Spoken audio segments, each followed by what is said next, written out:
हर हर महादेव जय महाकाल जय महाकाल। नमस्कार আমাদের মন্ত্রতন্ত্র রিলেটেড ইউটিউব চ্যানেল অনাথের নাথে আপনাদেরকে স্বাগত।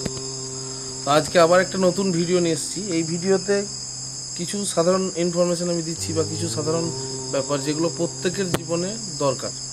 তো সেরকম একটা জ্ঞান হচ্ছে মানে ধরুন প্রত্যেকটা মানুষের মানে পরিবারের ওপর বা অনেক মানুষ ফোন করছে ইউটিউব থেকে বা অনেক জায়গা থেকে ফোন আসছে যে কোনো পরিবারের ওপর তন্ত্র হচ্ছে বা ধরুন কেউ মানে ব্ল্যাক ম্যাজিক করেছে বা কোনোভাবে কোনো না করার ফলেও কোনোভাবে পরিবারের ওপর এইসব জিনিসগুলো হচ্ছে, যার ফলে কি হচ্ছে মানে এগুলো বোঝার লক্ষণ কি? লক্ষণটা হচ্ছে যে আপনার পরিবারে হঠাৎ করে ধরুন মানে পয়সার ইনকামটা বন্ধ হয়ে যাওয়া, আপনার ধরুন শরীর খারাপ হয়ে যাওয়া, পরিবারের যে কোনো অর্থনৈতিক অবস্থাটা একদম ডাউন হয়ে যাওয়া, একদম সব কিছু বন্ধন হয়ে যাওয়া।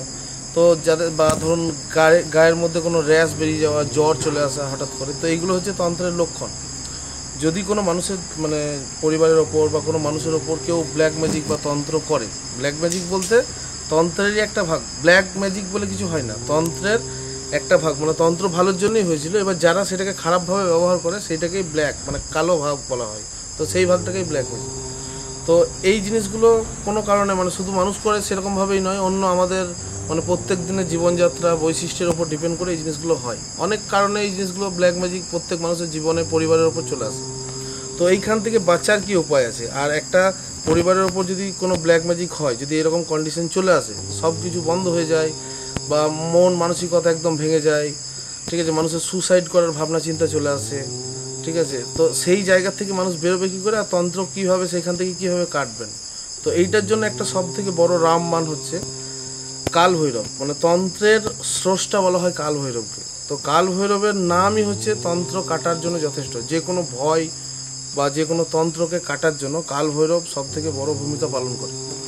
তো যদি মানে কেউ মনে হয় যে কারোর ওপর তন্ত্র হয়েছে, তাহলে একটা কাজ করা যেতে পারে। সেই কাজটা করে আমি যেটা বলছি সেটাতে যে কাল থেকে আপনার হয়ে যাবে, কাল থেকে আপনার পরিবারে সব কিছু ঠিকঠাক হয়ে যাবে, কোনো কিছু করতে হবে না, এরকম নয়। এইটাতে এইটুকু হবে যে আপনি বুঝতে পারবেন যে হ্যাঁ, যে সময়টা চলছিল সেই সময়টা থেকে একটু বেরোতে পারবেন।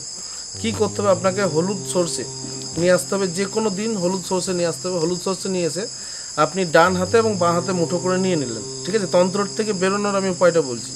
দু হাতে, ডান হাতে এক মুঠো সর্ষে, বাঁ হাতে এক মুঠো সর্ষে নিয়ে নিলেন। সর্ষে নেওয়ার পর আপনি আপনার নাম গোত্র বলে যে কোনো একটা জায়গায় বসে নিজেই করতে পারেন, ওটা আপনার মাথায় ঠেকিয়ে, ঠিক আছে, ওম কাল ভৈরবায় নমঃ এই মন্ত্রটা বলে, মন্ত্রটা আমি স্ক্রিনেও দিয়ে দিচ্ছি, বুঝতে পারবেন ভালোভাবে।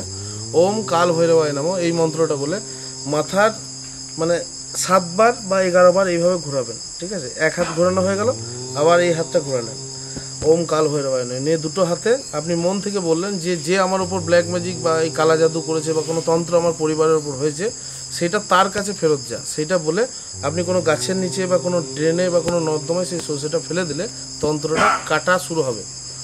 আরেকটা হচ্ছে যদি কোনো ঘরের ওপর হয়, ধরুন আপনার ঘরটাকে কেউ বন্ধন করে রেখেছে বা ঘরটার ওপর ব্ল্যাক ম্যাজিক করেছে, কোনো জিনিস ফেলে দিয়েছে যার জন্য ঘরে এইসব অসুবিধাগুলো হচ্ছে, তো ঘরের ক্ষেত্রেও সেমই জিনিস যে আপনি ওই জিনিসটাকে একটু সর্ষের দানা নিয়ে ঘরের মধ্যে ওম কাল ভৈরবায় নমঃ এই মন্ত্রটা বলতে বলতে যদি পুরো বাড়িটার মধ্যে একটু ছড়িয়ে দেন, তারপরে কেউ ঝাড় দিয়ে সর্ষেটা বের করে দিলে, তাহলে আপনার বাড়ির তন্ত্রটাও আস্তে আস্তে কাটতে শুরু হবে। তো এইটা ছিল একটা ছোট্ট ইনফরমেশন। এইটাতে যে বিরাট কাজ হবে সেরকম নয়, কিছুটা রিলিফ পাবেন, ঠিক আছে। তো এইটুকুই বলার ছিল। হর হর মহাদেব, জয় মহাকাল।